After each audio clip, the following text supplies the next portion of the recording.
Hi guys, welcome back to my vlog here. So nandito tayo ngayon sa bahay ng aking kapatid, no?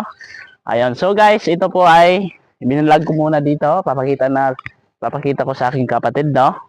So, ito pala yung bahay mo ngayon. Ayan. So, may sasabihin lang po sana ako dito sa mga basher po ng aking kapatid.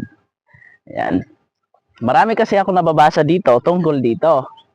Sabi sa nagko-comment doon at sa nagbas ng aking kapatid, hambog daw yung kapatid ko eh. Alam nyo mga ka-idol, mga kaibigan, at mga kapatid natin dyan, at mga kamag-anak natin, mga kalungsod at mga kabarangay, ang tawag po nito pag biniflix po yun sa social media one, hindi po yun mayabang. So kundi, pinapakita lang po kung ano po ang naipundar niya dito sa Pinas. Kasi yung kapatid ko nandun sa abroad, alam naman natin, no, pag nandun sa abroad, sobrang hirap po talaga